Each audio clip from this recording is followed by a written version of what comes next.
আসসালামু আলাইকুম। অতি আনন্দের সাথে জানাচ্ছি যে জাতীয় পার্টি থেকে এক ঝাঁক দালাল বিতাড়িত হয়েছে, বহিষ্কার হয়েছে। তো আপনারা সকলেই জানেন জাতীয় পার্টির বিভিন্ন সময় বিভিন্ন নির্বাচনের সময় সব বিষয় নিয়ে জাতীয় পার্টির মধ্যে এই দালালগুলো ষড়যন্ত্র করত। এই দালালদের জন্য আমাদের প্রিয় নেতা প্রয়াত রাষ্ট্রপতি হোসেন মোহাম্মদ এরশাদ সাহেব কোনো সিদ্ধান্ত নিতে পারতেন না, এবং এই দালালদের জন্য জাতীয় পার্টি এক এক সময় এক এক রাজনৈতিক দলের কাছে বিক্রি হইত। নির্বাচনের সময় জাতীয় পার্টিকে নিয়ে টানাপোড়েন হতো। তো এই দালাল কে এবং কারা?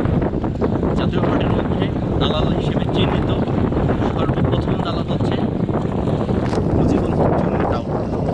এই টাউট বিগত সময়ে জাতীয় পার্টি ছেড়ে বিএনপিতে গিয়েছিল। কখনো আওয়ামী লীগের দালাল, কখনো বিএনপির দালাল, কখনো অন্য রাজনৈতিক দলের দালাল। তারপরে আরেকজন আছে ব্যারিস্টার চুন্নু। তো জাতীয় পার্টি থেকে বহিষ্কার হয়েছে তিনজন আপাতত, ব্যারিস্টার আনিসুল ইসলাম মাহমুদ চৌধুরী, এবিএম রুহুল আমিন হাওলাদার এবং মুজিবুল হক চুন্নু। তো এই তিনজনের মধ্যে এবিএম রুহুল আমিন হাওলাদার সাহেবকে আমি বাদ রাখতেছি।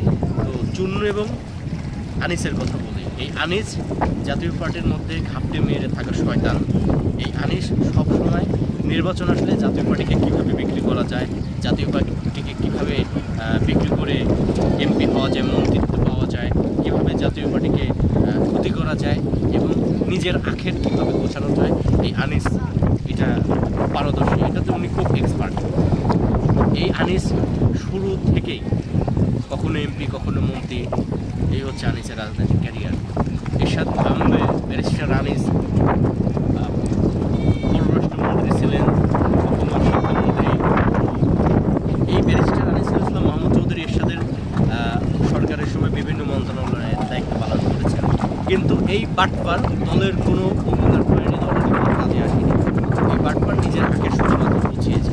এবং মুজিবুল হক চুন্নু এইটাও এরশাদ আমলে এমপি ছিলেন, তারপরে জেলা পরিষদ চেয়ারম্যান ছিলেন, ছিলেন, তারপর থেকে এমপি, আবার 2014 সালে এইটাও জাতীয় পার্টিকে বিক্রি করে মন্ত্রী হয়েছিল আওয়ামী লীগের সঙ্গে। তো তারপরে বিরোধী দলের চিফ হুইপ হয়েছিল, মোটামুটি সুযোগ সুবিধা নিয়েছে, কিন্তু দলের কোনো কাজ করেনি। এইটাও 2014 সালে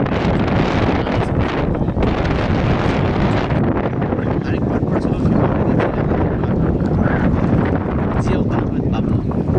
বাবলু যখন মারা গেছে, বাবলু কিন্তু এইটাও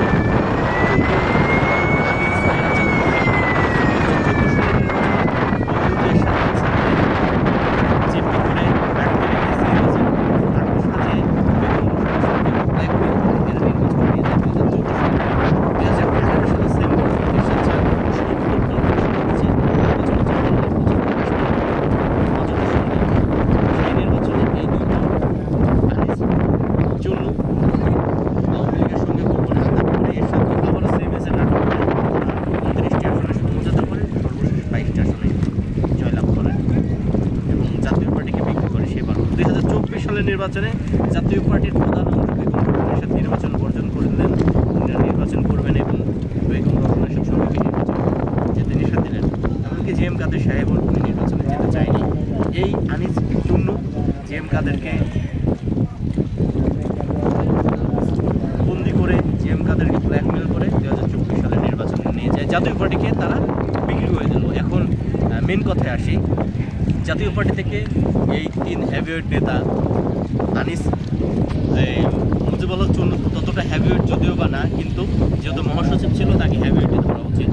তো ব্যারিস্টার আনিসুল ইসলাম মাহমুদ চৌধুরী, এবিএম রুহুল আমিন হাওলাদার এবং চুন্নু, তো তারা চলে গেছে, অনেকে খুশি হয়েছে। কিন্তু এবিএম রুহুল আমিন হাওলাদারের কথা বলি, উনি কিন্তু আসলে পরিস্থিতির শিকার এবং উনি কিন্তু জাতীয় পার্টির পরীক্ষিত সৈনিক, জাতীয় পার্টির দুর্দিনের কাণ্ডারি। এরশাদ সাহেবের চোখের ভাষা বোঝার মতো ক্ষমতায় একমাত্র রুহুল আমিন হাওলাদার সাহেবের ছিল, এবং সকলেই এরশাদের সঙ্গে দুর্নীতি, 2 নাম্বারি, বেইমানি করেছে। কিন্তু এবিএম রুহুল আমিন হাওলাদার সাহেব কিন্তু কখনো এরশাদ সাহেবের সঙ্গে 2 নাম্বারি করেনি, দুর্নীতি করেনি। এবং হাওলাদার সাহেব এরশাদের এবং জাতীয় পার্টির দীর্ঘদিনের মহাসচিব ছিলেন। জাতীয় পার্টিতে সর্বোচ্চ বেশি দিন দীর্ঘমেয়াদী মহাসচিব কিন্তু এই হাওলাদার ছিল। তো জি এম কাদেরেরও